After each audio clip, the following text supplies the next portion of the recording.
El desarrollo embrionario de la médula espinal implica la formación estructurada de 3 capas distintas dentro del tubo neural. Inicialmente encontramos la capa neuroepitelial, la cual se caracteriza por ser un epitelio pseudoestratificado grueso. Sus células neuroepiteliales se dividen rápidamente y constituyen colectivamente esta primera capa. A medida que estas células se transforman en neuroblastos, dan origen a la segunda capa, que es la capa del manto. La capa del manto rodea al neuroepitelio y está destinada a formar la sustancia gris de la médula espinal. La capa final y más externa es la capa marginal. Esta contiene fibras nerviosas que han emergido de los neuroblastos. La capa marginal adquiere su distintiva tonalidad blanca, debido a la mielinización de sus fibras nerviosas, lo que la define como la sustancia blanca de la médula espinal. El desarrollo y estructura funcional del tubo neural es un proceso organizado que establece la separación de las funciones motoras y sensitivas del sistema nervioso central en el desarrollo. El desarrollo funcional del tubo neural ocurre debido al engrosamiento que resulta en la adición continua de neuroblastos. Esta proliferación celular define las áreas especializadas de la estructura.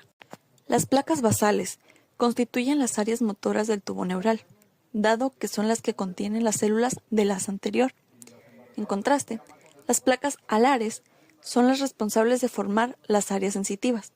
El límite que establece la separación entre estas placas sensitivas y motoras es el surco limitante.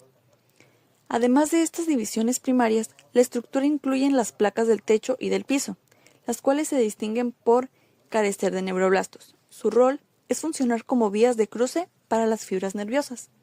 También se encuentra el asta intermedia, cuya función es agrupar las neuronas de la división simpática del sistema nervioso autónomo. La presencia de esta asta intermedia es segmentaria, encontrándose únicamente en los niveles torácicos de T1 a T12 y en los lumbares superiores de L2 a L3. La diferenciación histológica del sistema nervioso central inicia con los neuroblastos, células nerviosas primitivas originadas por las células neuroepiteliales. Estos evolucionan de apolares a multipolares, desarrollando así axones y dendritas primitivas hasta convertirse en neuronas. Es crucial que una vez formados, los neuroblastos pierden la capacidad de dividirse. Posteriormente, cuando cesa la producción de neuroblastos, surgen los glioblastos, células de sostén primitivas. Estos se diferencian en astrocitos, los cuales brindan soporte metabólico, y oligodendrocitos, los cuales forman las vainas de mielina en el sistema nervioso central. La microglia, de origen mesenquimal vascular, provee capacidad fagocítica, y las células restantes revisten el canal central como ependimarias. Esto involucra a la glía, cuyos glioblastos se forman de células neuroepiteliales. La cresta neural, de origen ectodérmico, genera los ganglios sensitivos y las células de Schwann. La mielinización inicia alrededor del 4º mes fetal.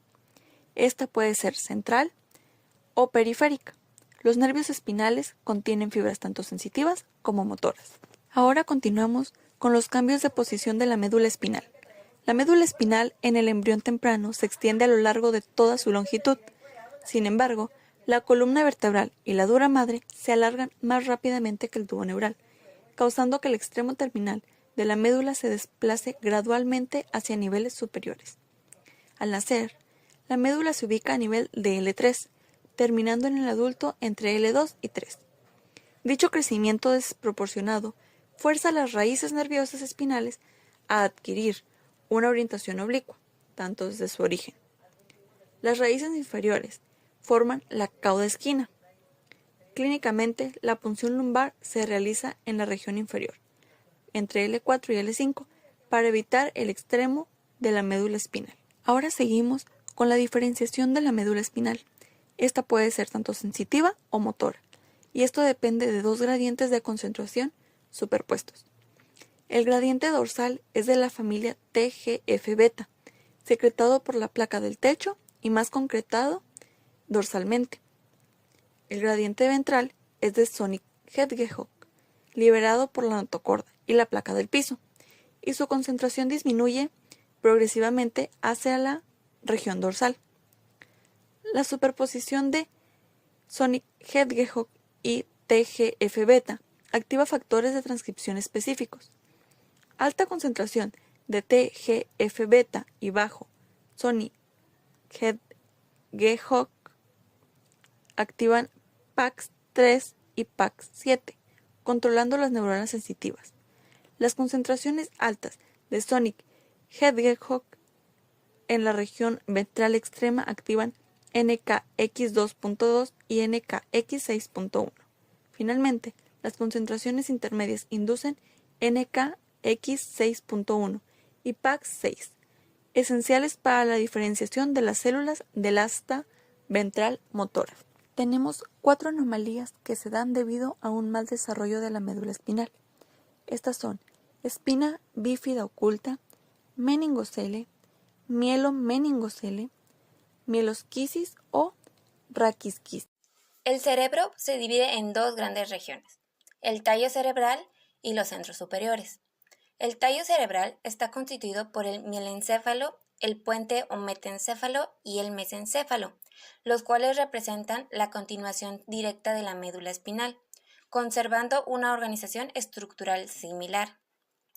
A cada lado de la línea media se distinguen dos zonas fundamentales, la placa basal, la cual será la encargada de las funciones motoras, y la placa alar, la cual será responsable de las funciones sensitivas. Sin embargo, en los centros superiores, que están formados por el cerebelo y los hemisferios cerebrales, este patrón básico se modifica, ya que las placas alares se desarrollan con mayor intensidad, mientras que las placas basales experimentan una regresión, lo que explica la predominancia de las áreas sensitivas y de integración en esta región del encéfalo. Ahora, el romboencéfalo, también llamado cerebro posterior, se divide en dos partes, el mielencéfalo y el metencéfalo. El mielencéfalo corresponde a la región más caudal del encéfalo y da origen al bulbo raquídeo o médula oblonga, una zona de transición entre la médula espinal y el cerebro que conserva gran parte de su organización del sistema nervioso central primitivo. Por su parte, el metencéfalo se extiende desde el pliegue pontino hasta el istmo romboencefálico y origina dos estructuras fundamentales, el puente o protuberancia, que actúa como vía de comunicación entre la médula espinal, el cerebelo y la corteza cerebral, y el cerebelo, encargado de la coordinación y el equilibrio. Ambas regiones mantienen la disposición característica del tubo neural, con una placa basal relacionada con las funciones motoras y una placa alar encargada de las funciones sensitivas, reflejando la continuidad estructural y funcional del sistema nervioso durante el desarrollo embrionario. En el mielencéfalo, las funciones motoras y sensitivas se organizan según el patrón básico del tubo neural. En la placa basal se localizan los núcleos motores, divididos en tres grupos principales: el grupo eferente somático medial, que da origen a las neuronas del nervio hipogloso, encargadas de inervar las musculaturas de la lengua; el grupo eferente visceral especial, que incluye las neuronas de los nervios accesorios, vago y glosofaríngeo, responsables de la inervación de los músculos derivados de los arcos faringios; y el grupo eferente visceral general, cuyas fibras se dirigen a la musculatura involuntaria de las vísceras, el tubo digestivo y el corazón. En la placa alar se encuentran los núcleos sensitivos de Rebelo, organizando también en tres grupos: el somático, que recibe información sobre tacto, dolor y temperatura; el especial, que transmite impulsos relacionados con el gusto, la audición y el equilibrio; y el visceral, que recoge información interoceptiva proveniente de las vísceras y del sistema cardiovascular. Además, el techo del mielencéfalo está constituido por una capa de células epidemarias recubiertas por mesenquima vascular, formando la tela caroidea, cuyas invaginaciones originan el plexo caroideo, encargados de producir el líquido cefalorraquídeo. El metencéfalo da origen a dos estructuras fundamentales, el puente o protuberancia y el cerebelo. El puente se desarrolla a partir de las placas basales y actúa como una vía de comunicación entre la médula espinal, el cerebelo y la corteza cerebral, permitiendo la transmisión de impulsos nerviosos entre las diferentes regiones del sistema nervioso central. En su interior se encuentran los núcleos pontinos, que participan en la coordinación de las funciones motoras y sensoriales. Por otro lado, el cerebelo se origina a partir de las placas alares, específicamente de los labios rómbicos, y cumple un papel esencial en el control de la postura, el equilibrio y la coordinación de los movimientos voluntarios. Durante su desarrollo, el cerebelo se organiza en tres regiones: el vermis, que se encuentra localizado en la línea media, los hemisferios laterales, situados a ambos lados, y el lóbulo floquilunular, considerando la parte más primitiva desde el punto de vista filogenético. Ahora, el desarrollo del cerebelo inicia con la formación de la placa cerebelosa, constituida por tres capas fundamentales: la neuroepitelial, la del manto y la marginal. A medida que avanza la diferenciación, algunas células originadas en la capa neuroepitelial migran hacia la superficie del cerebelo, donde conforman la capa granulosa externa, que mantiene una intensa actividad proliferativa durante las primeras etapas del desarrollo. Hacia el sexto mes de gestación, parte de estas células migran en dirección opuesta, es decir, hacia el interior del cerebelo, donde se organizan formando la capa granulosa interna y constituyen el desarrollo de las células de Purkinje, caracterizadas de la corteza cerebelosa.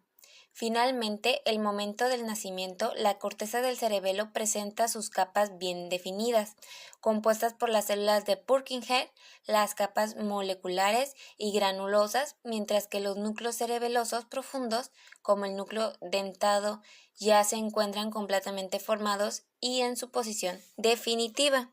Por otro lado, en el mesencéfalo, las funciones motoras se organizan en dos grupos principales de núcleos motores. El grupo somático está representado por los nervios oculomotor y troclear, los cuales inervan los músculos intrínsecos del ojo y controlan su movimiento.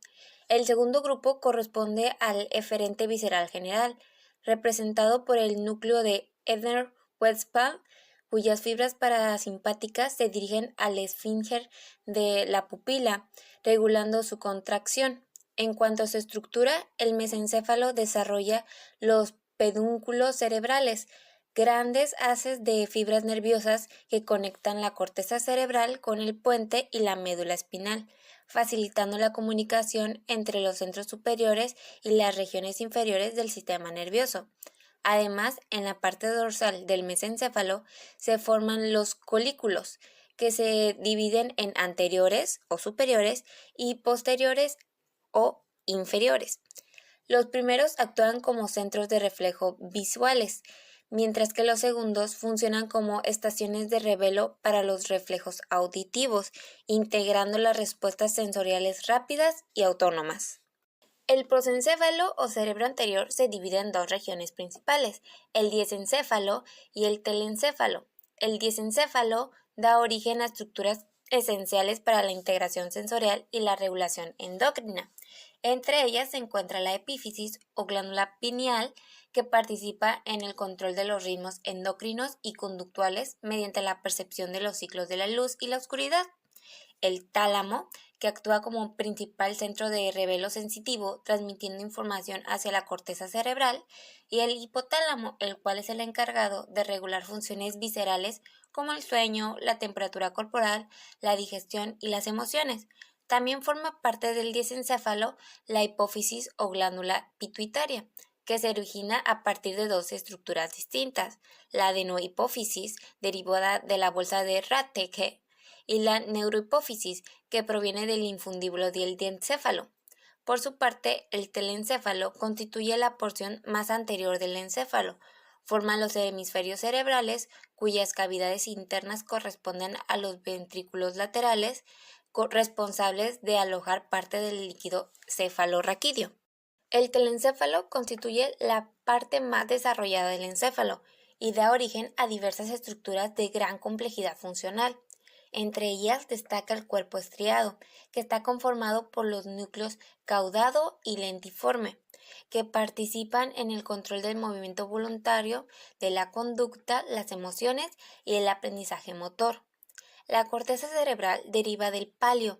Se organiza en tres regiones evolutivas: el papepalio y arquepalio, que son consideradas las porciones más antiguas relacionadas con el sistema olfatorio, y por último el neopalio, que representa cerca del 90% de la corteza y se encarga de las funciones superiores, como el pensamiento, la percepción y la planificación. Durante su desarrollo, las neuronas migran en olas sucesivas, de manera que las células formadas más recientemente se sitúan en las capas más superficiales de la corteza.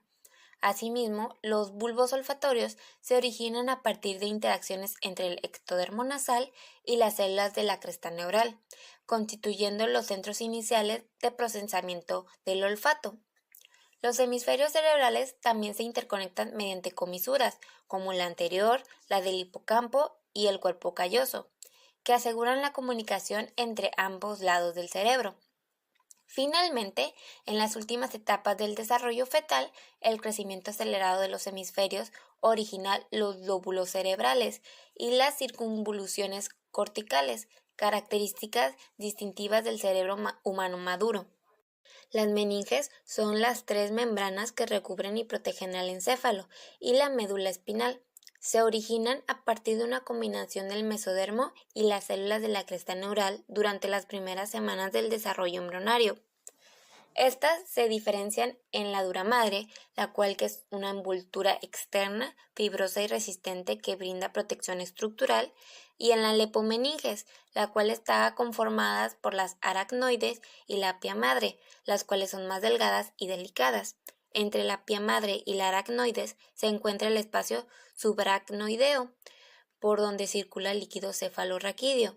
Este fluido es producido por los plexos coroideos a razón de aproximadamente 400 a 500 mililitros por día y recorren los ventrículos cerebrales, el acueducto cerebral y el espacio subaracnoideo, antes de ser reabsorbidos por las granulaciones aracnoideas hacia el sistema venoso. Su función es esencial, ya que protege el cerebro de impactos, le proporciona flotabilidad dentro del cráneo y evita la compresión de las estructuras nerviosas por su propio peso, garantizando así un entorno estable para el funcionamiento del sistema nervioso central.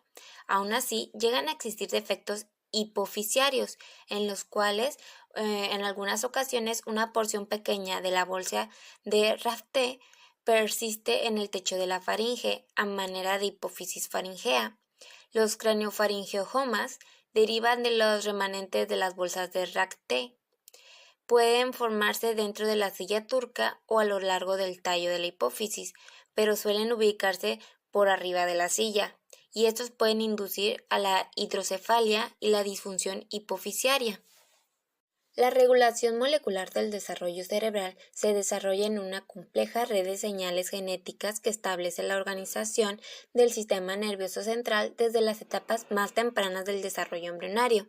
La definición antero-posterior comienza durante la gastrulación y la inducción neural, y está controlada principalmente por los genes Hodge, cuya expresión determina la identidad de los rombomberas del romboencéfalo. La actividad de estos genes depende en gran medida del ácido retinoico, que regula tanto la posición como el tamaño de distintas regiones del cerebro posterior. En el prosencéfalo y el mesencéfalo, donde los genes Hodge no intervienen, otros genes como LIMP1, OTX1, OTX2, EMX1 e EMX2 definen la estructura de la denominada nueva cabeza y determinan la organización de las áreas cerebrales superiores. En esta regulación participan dos centros organizadores claves, la cresta neural anterior y el istmo mesencefálico rombocefálico. Por otro lado, la definición dorsoventral del cerebro está regulada por diferentes moléculas de señalización.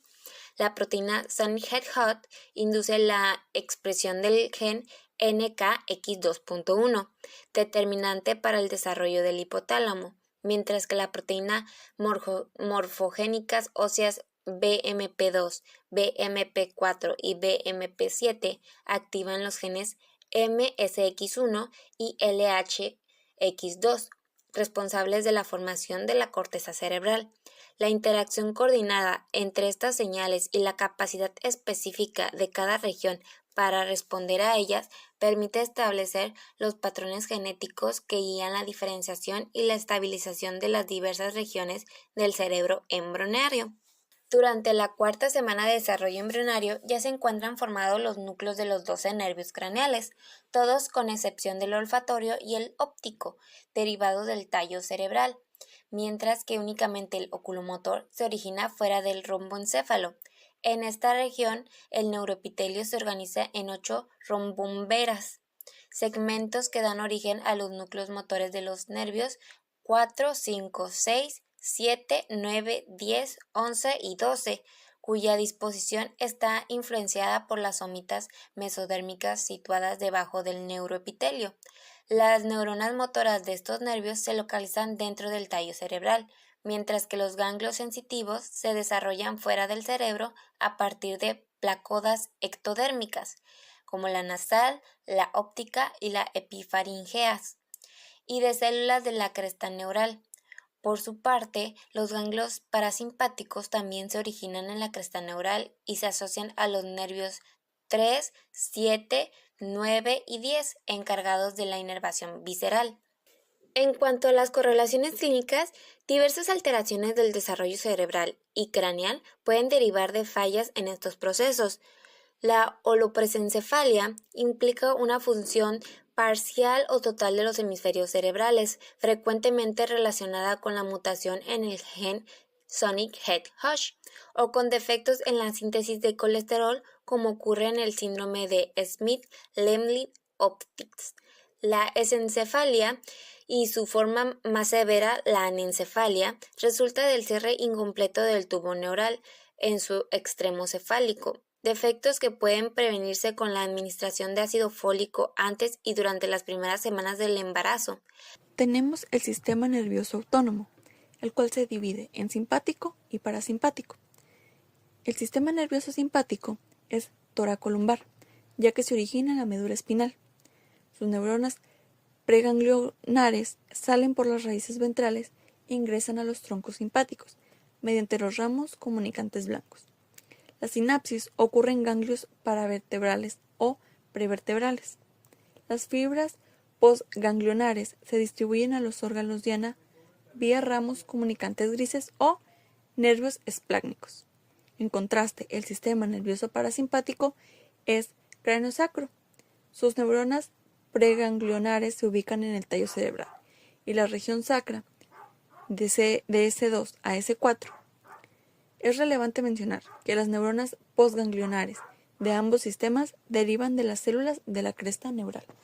Ahora seguimos con la glándula suprarrenal, la cual se compone de la corteza, originada del mesodermo, y la médula, derivada del ectodermo.